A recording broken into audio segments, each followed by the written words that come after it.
सो hi guys, Nifty में ना एक पोजिशनल व्यू दिख रहा है मेरे को अपसाइड के लिए। ठीक है, कुछ पॉइंट्स है मैं आपको बताऊंगा, उसको नज़र रखते हुए हम लोग एंट्री बनाएंगे। अभी एंट्री नहीं बनाना है, इस सपोर्ट के आसपास में देखो, ये वाला जो सपोर्ट है इस सपोर्ट के आसपास में आकर के अगर कोई अच्छा बेयरिश कैंडल बनाता है तो हम लोग एंट्री बनाएंगे। मैं प्रॉपरली समझाता हूँ कि वो कैसे, ये वाला जोन क्यों इंपॉर्टेंट है। ठीक है, ये वाला जोन अगर आप पीछे आओ थोड़ा, ठीक है, देखो जब मार्केट ना निफ्टी फर्स्ट टाइम यहाँ आया तो रेसिस्टेंस लिया, ठीक है, यहाँ रेसिस्टेंस लिया, दोबारा नीचे आया, फिर से रेसिस्टेंस लिया, फिर से रेसिस्टेंस लिया, थोड़ा ऊपर गया, जाने का कोशिश किया, यहाँ पे सपोर्ट लेने का ट्राई कर रहा था, ठीक है, बट वो नहीं हुआ, गैप डाउन खुल के फिर से नीचे टूट गया, वापस से इसने अच्छा कैंडल से ऊपर तोड़ा, वापस नीचे आया, मतलब यहाँ पे सेलर्स थोड़ा सा हावी हो रहे थे। ठीक है, फिर देखो यहाँ पे फिर जाने का ऊपर किया, लेकिन फिर वापस से वही नीचे सपोर्ट से लगातार इस सपोर्ट से मार्केट उठ रहा था, यहाँ पे फिर से आया ये। अब देखो जब बार बार यहाँ पे ऐसा होता है ना, तो एक चीज हमेशा बार बार रिपीट नहीं होगी। अब ऐसा नहीं हो सकता कि मार्केट फिर से यहाँ पे आएगा एंड टूट जाए, मतलब कुछ टाइम स्पेंड करेगा फिर नीचे टूट के यहाँ से सपोर्ट लेगा। ये मल्टीपल टाइम्स हो चुका है, आपको दिखाता हूँ। देखो कब से ये मार्केट ऐसा 1 आवर का टाइम फ्रेम में कब से मार्केट जा रहा है, ये टाइम फ्रेम देखो यहाँ कब चल रहा है, 14 फरवरी और पीछे भी आओगे तो यहाँ 14 फरवरी से मार्केट उसी सपोर्ट से उठ रहा है। अच्छा, ये जब बार बार इस लाइन से सपोर्ट ले रहा है तो ये लाइन ना वीक भी बहुत ज़्यादा हो जाता है। ठीक है, तो अब अगर निफ्टी दो बातें यहाँ पे, ठीक है, अब अगर निफ्टी यहाँ पे इसको तोड़ के डायरेक्टली नीचे आ जाता है तो फिर ना ये वैल्यू उतना नहीं रहेगा। ठीक है, मे भी हो सकता है इसको भी तोड़ के नीचे कुछ गैप्स पेंडिंग है, ठीक है, कुछ ये गैप्स है, कुछ भी, और मैं आपको गैप्स दिखाऊंगा, वो भी गैप्स पेंडिंग है, वो गैप्स को टेस्ट करने के लिए, फिल करने के लिए आ सकता है। ठीक है, बहुत सारे गैप्स हैं, वैसे तो बहुत सारे नीचे गैप्स है, उसको फिल नहीं करेगा। क्यों, मैं बताता हूँ क्यों नहीं करेगा।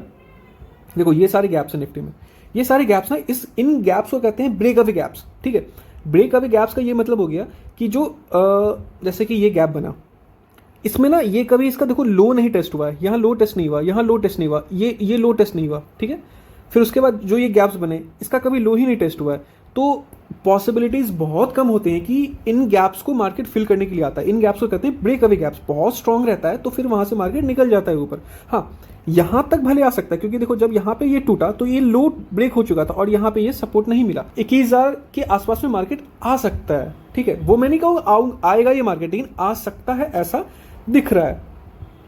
सेकंड चीज, ये तो मैंने आपको बता दिया कि ये जोन क्यों इंपॉर्टेंट था। तो अभी क्या हो सकता है ना कि मार्केट को हमें क्या करना ना, थोड़ा सा यहाँ पे स्पेस देना, एक थोड़ा सा बेस बनाए, एंड आने वाला आपको पता है 5 से 6 तारीख के बीच में इलेक्शन का रिजल्ट निकलने वाला है। ठीक है, एंड 6 तारीख को निफ्टी का एक्सपायरी भी है, तो इंपॉर्टेंट इसलिए हो गया। अच्छा, उसके बाद का एक और इंपॉर्टेंट है कि मार्केट को इस जगह के आसपास में टाइम स्पेंड करना चाहिए, इसके नीचे नहीं आना चाहिए। ठीक है, अगर इसके नीचे आता है तो फिर इस वाले लेवल पे आएगा एंड ये टूट के बहुत नीचे आ सकता है मार्केट। ठीक है, जो इंपॉर्टेंट अब क्या हो गया, हमें दिमाग में क्या रखना है, यहाँ पे थोड़ा सा मार्केट आए, थोड़ा सा यहाँ टाइम स्पेंड करे, उसके बाद एक रेंज बनाए, कुछ एक हमें अच्छा सा कैंडल मिले। ये कैंडल अगर इस टाइप का कैंडल मिल रहा है तो फिर वेल एंड गुड, हमें यहाँ पे एंट्री बना लेनी है।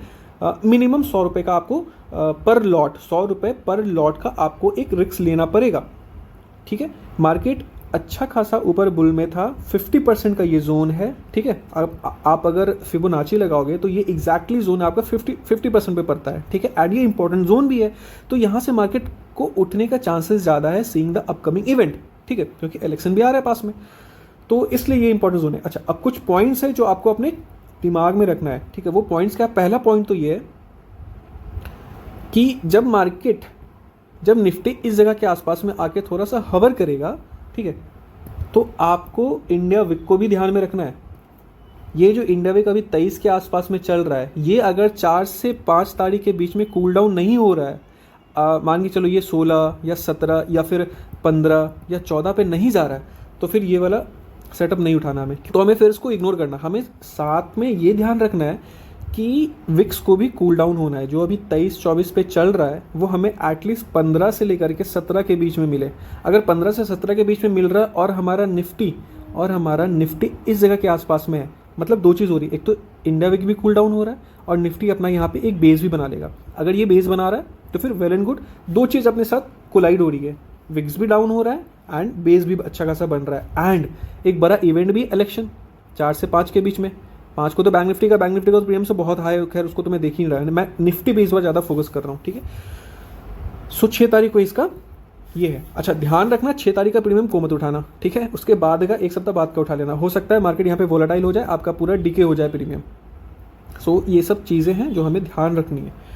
एंड हमारा RSI भी, अच्छा RSI यहाँ थोड़ा सा अभी नहीं दिख रहा है। RSI भी अगर आप चेक करोगे तो RSI भी आवरली टाइम फ्रेम में अभी ओवरसोल्ड एरिया के आसपास में है। तो इसलिए मैं कह रहा हूँ अगर 2 से 3 दिन अभी और बचे हुए हैं, ठीक है, मार्केट में अगर ये 2 से 3 दिन इस जगह आसपास में निफ्टी होल्ड कर लेता है और RSI थोड़ा सा नीचे चले जाता है या फिर एक आपको बुलिश डाइवर्जेंस मिलता है RSI में, तो फिर आपके पास 3-4 गोल्डन पॉइंट्स हो जाएंगे कनेक्ट करने के लिए कि मार्केट यहाँ से ऊपर जा सकता है, सीइंग द अपकमिंग इवेंट, जो कि बहुत बड़ा इवेंट है, इलेक्शन।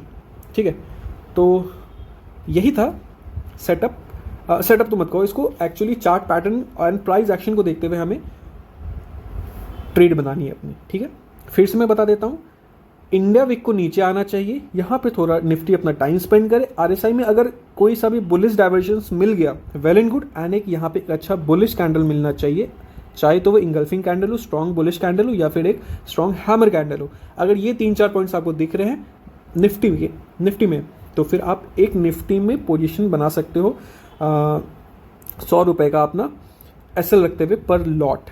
ठीक है, सो चलो देखते हैं कि निफ्टी इन 3-4 दिनों में कैसा काम करता है, एंड आफ्टर इलेक्शन हम लोग फिर से इस पर डिस्कस करेंगे कि क्या हुआ मार्केट में। अच्छा सेकंड थिंग ये भी याद रखना, अगर ये कूल डाउन नहीं हो रहा, ये लगातार ऊपर जा रहा है, तो फिर इसको नहीं करना है।